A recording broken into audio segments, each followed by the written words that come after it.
Good morning, ladies and gentlemen, and this is James Ramos from At the Quarter Pole.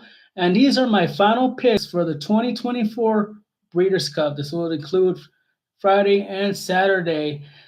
Just 2 weeks ago, I gave my analysis and what I liked at the time before the scratches, the changing of the races of who's going to be in which race. And here they are, ladies and gentlemen, starting off with the Breeders' Cup Filly and Mare Sprint. And my I haven't changed. My horse I like for the race was going to be Sullivan Angel. He's 12-1 as I predicted. It's a win place and show bet for me. I like this horse. I'm going to use him in the triples, maybe the pick fours to see how it goes. But Sullivan Angel is my long shot play of the day for that day on Saturday. I liked him after Princess Rooney when he won, and I liked the race before that when he came in third in a personal instant. Besides behind Roaring Sea and Idiomatic. So Sullivan Angel in the Breeders' Cup, Phelim and Mare Sprint. That is my pick. Going on to the next race.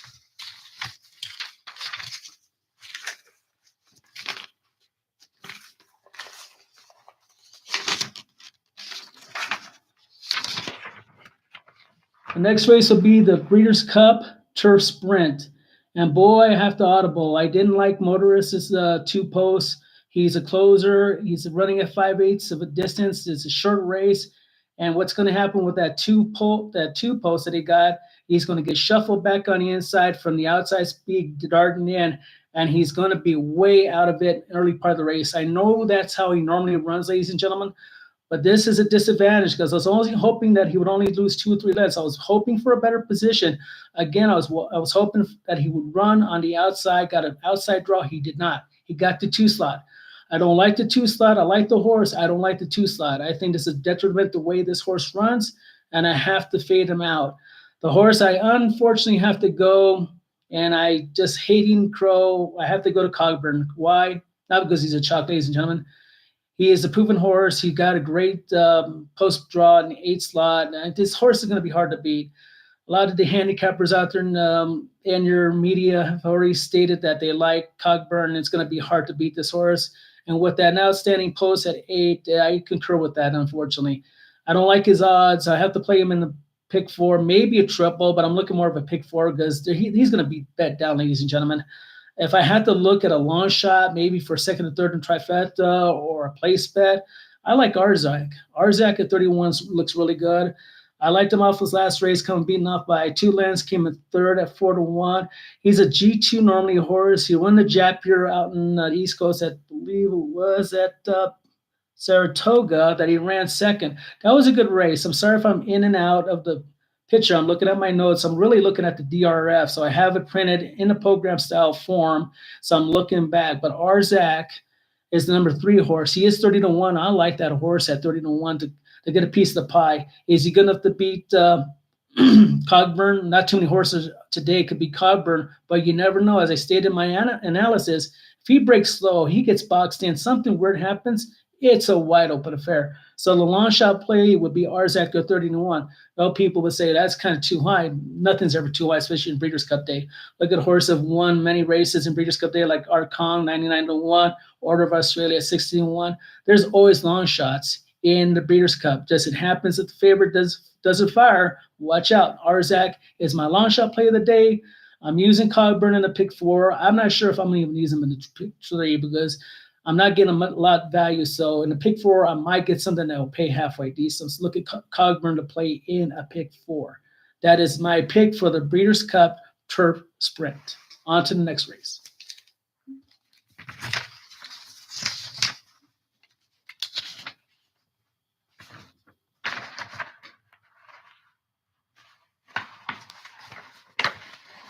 Excuse me, folks.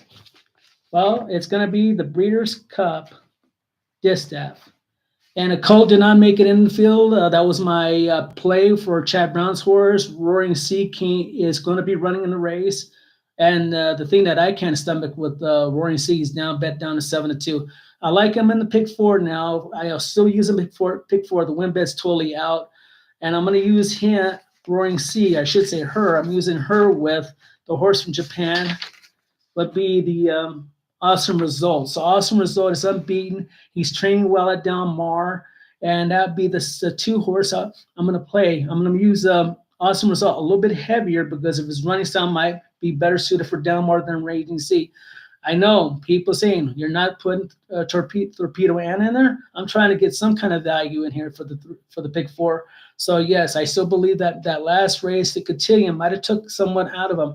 As I stated before, Brian Hernandez just showed her the whip down the stretch and only won by half.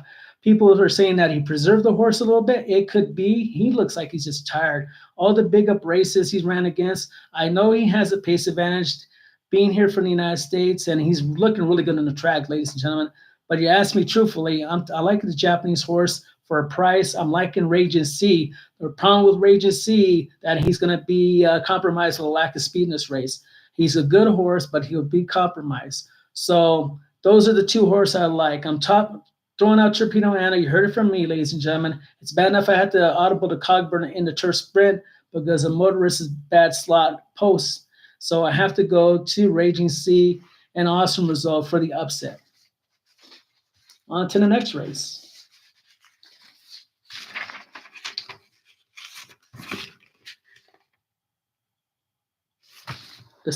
It'll be the seventh race now we're here. It's the Breeders' Cup Longines Breeders' Cup Turf Race. And no shock, well, I was shocked when Emily Upjohn, John Gosden preferred to run this horse in the turf against the boys and running against the filly and mare turf. I think this was a mistake, ladies and gentlemen. I'm not still getting really good odds. Opening DRF, I got the poker in front of me. She's at 5-1. And against this field, I wanted a little bit more value, quite honestly, and wanted between 8 and 10-1. The reason why, because as I mentioned before, she has wonky form, and also she's running against the boys. But then you ask yourself, why did Gosden have this horse in wonky form run against the boys? Obviously to win the race. So I'm not taking any win, place, or show money on this horse. I like him in the horizontals, bets, the triples, the pick four. Am I bulleting this horse? Yeah, I'm going to bullet this horse. I like this horse in this race. I don't like the odds as win, place, and show as I mentioned, so I'll use this horse in a pick four or pick three. The long shots I saw studying it, going over this race with a fine-tooth comb, a horse that possibly could come in second in the exacta is the Japanese horse Richard Park. Watch out for this horse. And also Luxembourg, Aidan O'Brien's horse. Both of them are off form, but both of them have, especially Luxembourg, that's out of the Aidan O'Brien stable. He's bringing this horse to the turf race after having being out of form. So watch out for a price to come in second. But my main pick will be Emily Upjohn in horizontal bets. Pick threes and pick fours. If it goes to pick five, that's what I'm using. But for a long shot chance with Sharp Park and also Luxembourg. On to the Breeders' Cup Classic.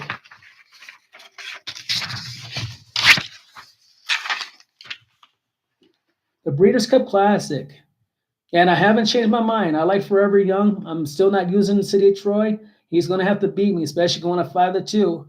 I know he's out of Justified, but the sad thing is that as down as in his broodmare side, he's out of Galileo. Galileo ran in the Breeders' Cup Classic before, didn't handle the dirt. I'm taking a chance this horse might not handle the dirt. He's got the 3 slot, so you're going to have Fiercest on the 9 slot, looking at City of Troy. Well, City of Troy is going to be looking at a rail, and then Arthur's Pride is on the outside of Fierceless, looking at Fierceness, and so on and so on. And next has got the 14th slot, looking at Arthur's Pride and Fierceness and City of Troy from the way outside.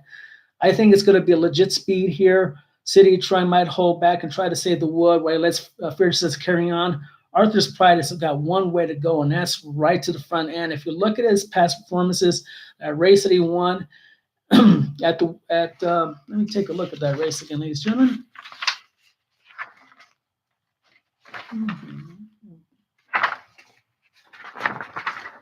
Yeah, he was out there showing her stuff, and I just think that Arthur's Pride has one way to go. Now, I like Forever Young. As I mentioned, I'm using him in exacta. He's my number 1 pick. I hate the post. I looked at that. I just was aghast when I heard that he had the 1 slot. So he might shuffle, and if he shuffles too far, he may be out of the race. But I still like this horse on his potential winning and how good this horse is. But he has to overcome the inside rail. So I'm going to box this horse with Demonstrator Gaki. I also use this Sierra Leone, and now I audible 2 next because Next is the king of triple digit figures. Normally throws a good triple digit. That's what you need for the Breeders' Cup. I threw out Ushba Tesoro on Mike Welch's comment on the DRF Clock Report that Ushba Tesoro dropped the rider. He unseated the rider. Mike Welch didn't think it was wasn't a big deal. I thought it was a big idea on two facts. He's back in the United States. Normally does it better running in or out of the United States. And the second of all, if he's nervous now, what he's going to do when there's 50,000 people at the racetrack on Breeders' Cup Day. I tossed him out. If he beats me and he's active, that's on me. But I'm using Forever Young, Demonstrator Gaki, Sierra Leone, and next in the exacta box. I'm dropping City of Troy. He's got to beat me. I don't know if this horse can handle the dirt. And at 5-2, if he handles the dirt, you can have him at 5-2. And so as Fierceness. Fierceness ran two good big figures. When he won the Jim Dandy, beat Sierra Leone by half a length. And he also beat Torpedo Anna narrowly by a neck. But as the distance gets longer, his win margin becomes to get shorter. And now he's going against older horses, and horses of his age are a little bit better right now. That's why I'm dropping both the top two contenders and audible to Forever Young in that exacta box. As I mentioned, Forever Young, Demonstrator Gaki, Sierra Leone, and next is in the exacta box. And on to the ninth race.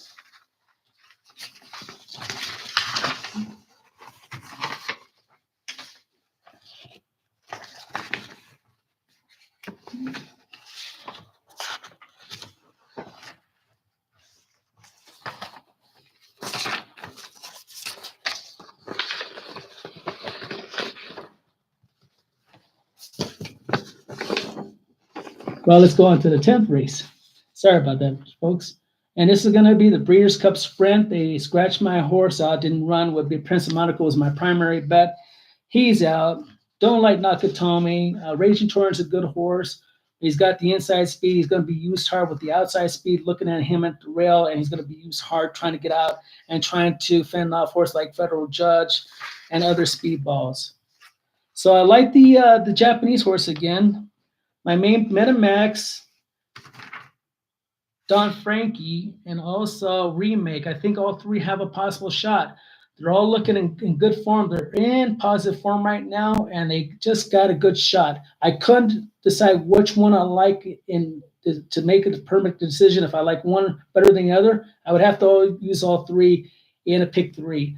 I wouldn't try to bet everyone to win, but I do like them in the pick three. That's Don Frankie, Metamax, and Remake. On to the 11th race. Again, a very hard race. This was a Breeders' Cup, FanDuel Turf Mile.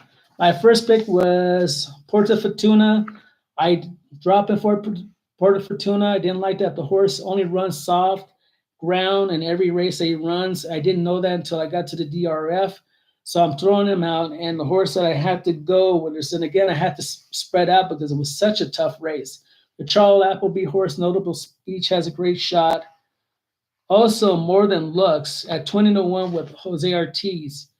Now, he ran the Breeders' Cup Mile last year, and he was only beaten 2 lengths with a devastating closing kick. 20-1 is a great price. Will he get the same kind of speed pace? I'm not sure, but at 21 with Jose Ortiz, you got to use him in a pick three in the spread. And I like Johannes, the horse at the Horseford course.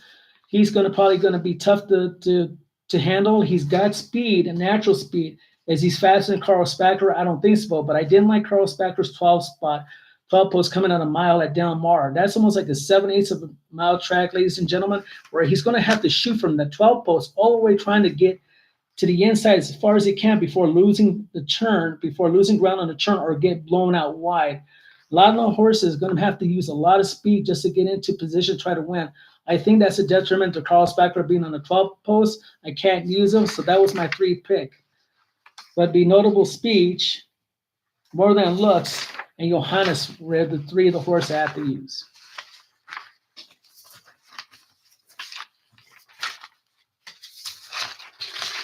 Okay, ladies and gentlemen. So I go through my notes in DRF program.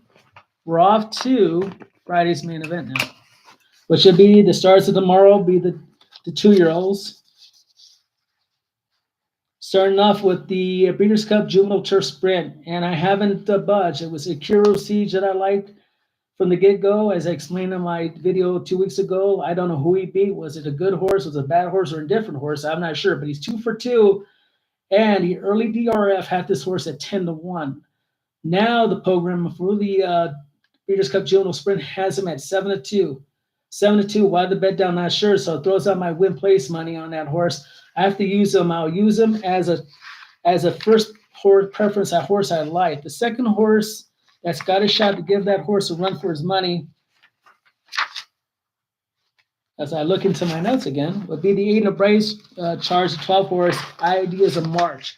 Ideas of March had just won a G3, and he's moving up to a G1. So those are the two horses I like. Akira Siege is my first pick, but Ideas March is definitely a tough second pick. He's right behind him, but I had to go between 100%, 60% Akira Siege, and 40% is Ideas of March. So Akira Siege is still my number one pick. As I go on to the 7th race,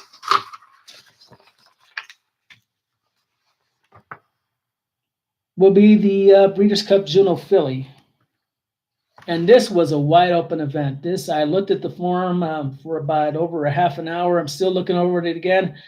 And nothing really, all these horses look like they could beat each other. There's nothing that really, in my humble opinion, that sticks like a sore thumb.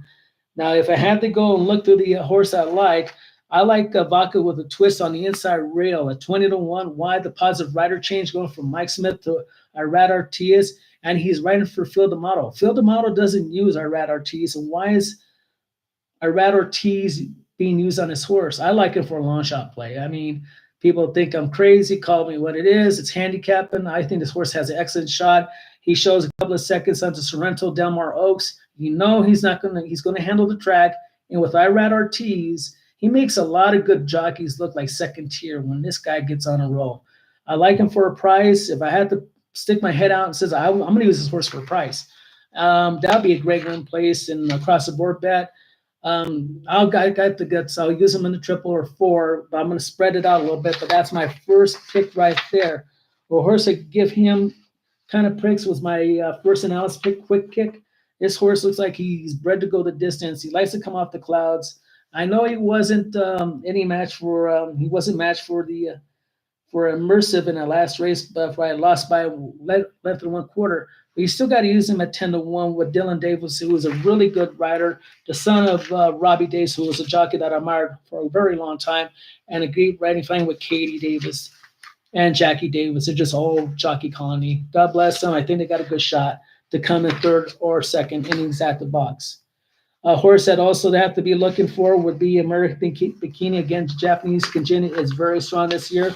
Kenny Atana dirt on the outside, and he's got a shot. He's got the 9th shot with there. Nani has a good shot with Bob Baffert. I know I'm taking a lot of horses in there. It's a spread race. So you look at the DRF on this, and no, you can't tell me the Scottish Lassie, this is just his race to lose. This is a real tough race. They're really handicapping Delvin in top of this race. This is a real tough race.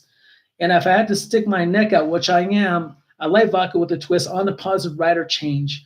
The American Bikini, it's got a good shot. I'm getting 5-1. The problem is he's hung out 9 wide, and he's going to be pushed by Nani and Scottish Ashley. So he's going to be in between 2 of the top contenders. So right now, Vaca with a twist and Quick would be my 1-2 pick. Definitely good for a win place and show bets. The show part pool would be so big that you probably get $8 a show on either one of the 2 horses. That's all you want to do. It's what I used to call back in the old days, a granny play. Hey, $8 for a granny play, why not? On to the 8th race, the Breeders' Cup Juno Filly Turf. And I haven't budged. Excuse me, ladies and gentlemen. I like Lake Victoria, unbeaten. They already made the comments on FanDuel if this horse will handle the inside against the horse he'd be running against or has been running against. He should handle the inside plus. It's Aiden O'Brien. This horse is an absolute beast. He's won the last 4 by country mile. And if you don't like the inside post, and if there's something that you need to know, then the second horse, but unfortunately he's the second chalk, would be the Thought Process. He's a horse in form, also the horse that likes the track, has been over the United States, that's here recently at Del Mar, raced all of his races at Del Mar and Santa Anita. So the horse for course would be thought process. I like Lake Victoria. I don't like using two chalk. Forgive me for that. But if I got plenty of value in the first two legs of a triple or pick four, I'll go use the first two chalk. An interesting long shot for there to run in a trifecta would be Nitrogen.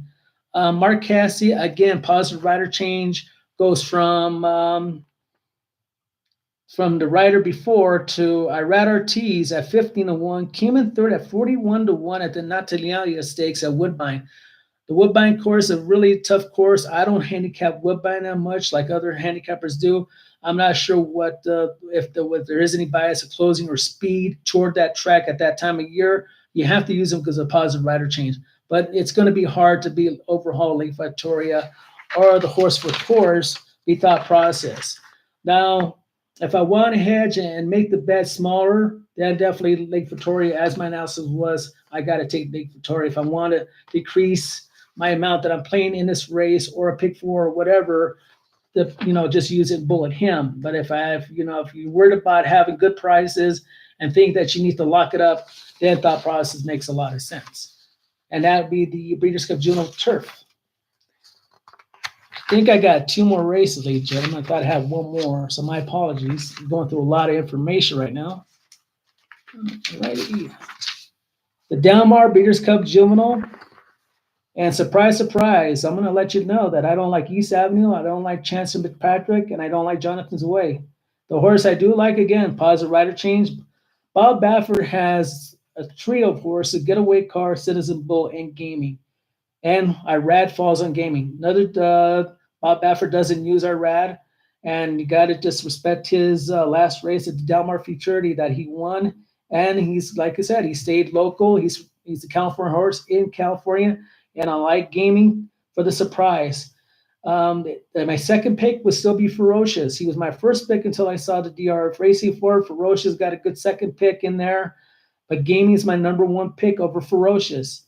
And Citizen Bull's got a good shot down to third, but I'm not using the chalk, so I could spread a little bit and looking for a price. I'm not liking East Avenue. A lot of people said this is horse of world beaters, the next Maxfield. He could be the next whomever. I'm not using him.